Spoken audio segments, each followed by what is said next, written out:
अब सुन रहे हैं सुबह संदेश मॉर्निंग वॉइस। अब प्रभु का दास वर्गीस टीसी राजस्थान से वचन से बांटा जाएगा। दूतों की स्तुति भी तू ही है, तू ही है। बुद्धि और सब ज्ञान तू ही है, तू ही है। राजाओं का राजा तू ही है, तू ही है। प्रभुओं का प्रभु तू ही है, तू ही है। यीशु तू महान है, महान है। यीशु तू अच्छा है, अच्छा है। यीशु तू जिंदा है, जिंदा है। यीशु तू धन्य है, धन्य है। परमेश्वर के बहुमूल्य नाम की महिमा करता हूँ। एक बार और सुबह संदेश कार्यक्रम में हम सबको स्वागत करते हैं। आइए आज के विचार के लिए हम पढ़ेंगे नीति वचन की पुस्तक 16वें अध्याय 23 से लेकर 25 आयत तक।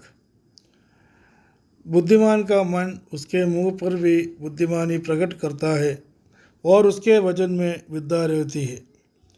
मन भावने वचन मधु भरे चत्ते के समान प्राणों को मीठे लगते और हड्डियों को हरी भरी करते हैं। ऐसा भी मार्ग है जो मनुष्य को सीधा जान पड़ता है, परंतु उसके अंत में मृत्यु ही मिलती है। प्रभु के नाम की महिमा हो। इस वचन पढ़े जाने पर परमेश्वर सबको आशीष दे, अनुग्रह दे। नीति वचन की पुस्तकों में से हम इन दिनों में विचार करते हैं। जो नीति वचन की जो हर एक आयत हमारे जीवन के अंदर ज्ञान बढ़ाते हैं और परमेश्वर का वचन को और हमारे जीवन के अंदर मजबूत करते हैं। और नीति वचन की पुस्तकों में लिखी हुई हर एक जो आयत है जो अलग अलग बातों को हमें समझाते हैं। जो पढ़ने वाला हर एक व्यक्तियों के जीवन में परमेश्वर का ज्ञान मिलते हैं, क्योंकि नीति वचन की जो पुस्तक जो लिखा हुआ जो लेखक जो है, जो सुलेमान है, इनको परमेश्वर दिया हुआ एक वरदान था, परमेश्वर का ज्ञान। और ये परमेश्वर का ज्ञान पढ़ने वाले व्यक्ति के जीवन में परमेश्वर का ज्ञान बढ़ते हैं। इधर हम देखते हैं कि बुद्धिमान का मन उसके मुंह पर भी बुद्धिमानी प्रकट करते हैं। इसका मतलब है ये हम देखते हैं कि हमेशा बुद्धिमान का मन के अंदर से बुद्धि की बात निकलती है। जो बुद्धिमान जो है कभी मूर्खता की बात ना करते हैं ना कहते हैं। मूर्खता उनका जीवन में कोई किसी प्रकार की समझौता नहीं कर सकता, क्योंकि बुद्धिमान हमेशा बुद्धिमान के रूप में भी काम करते हैं। परमेश्वर अपनी मनुष्य के बारे में या अपनी संतान के बारे में ये चाहते हैं कि हमेशा बुद्धिमान बने रहना। प्रभु यीशु मसीह एक दृष्टांत के रूप में इस बातों को स्पष्ट कर दिया है।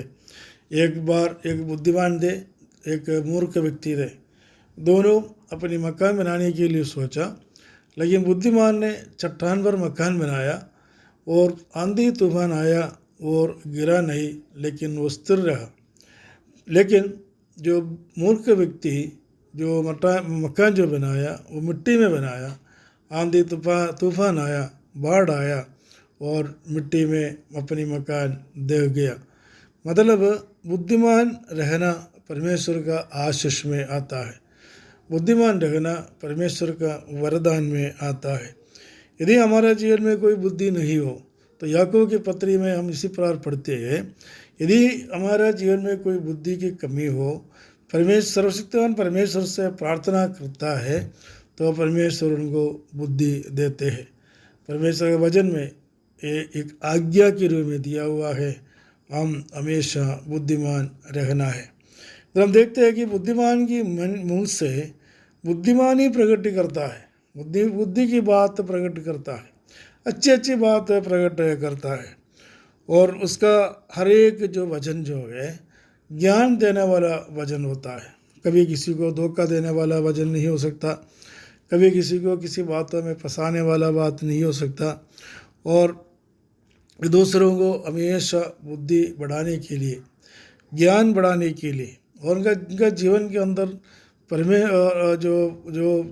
जो नॉलेज बढ़ाने के लिए वे जो बुद्धिमान लोग हैं अच्छा कार्य काम अच्छा बातें करते हैं।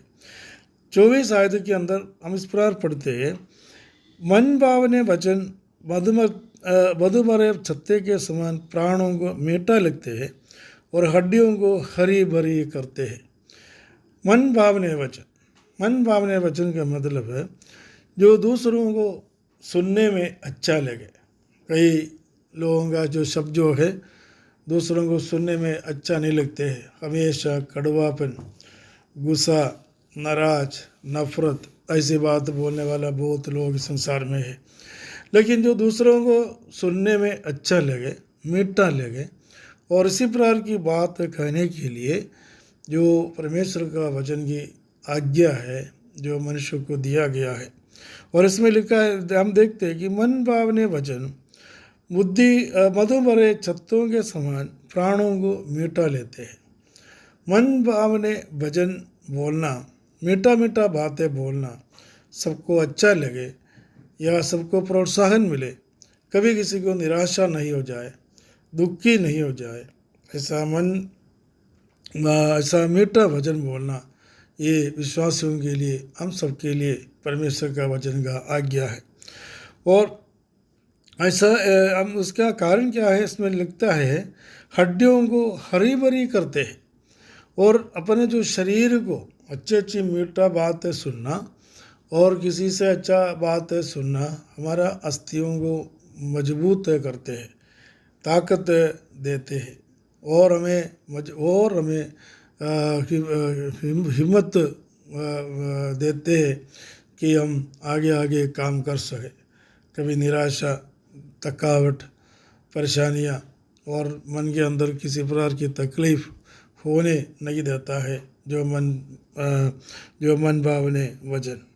और हम देखते हैं 25 आयत में हम देखते हैं, ऐसा भी मार्ग है जो मनुष्य को सीधा ज्ञान पड़ता है परंतु उसके अंत में मृत्यु ही मिलता है।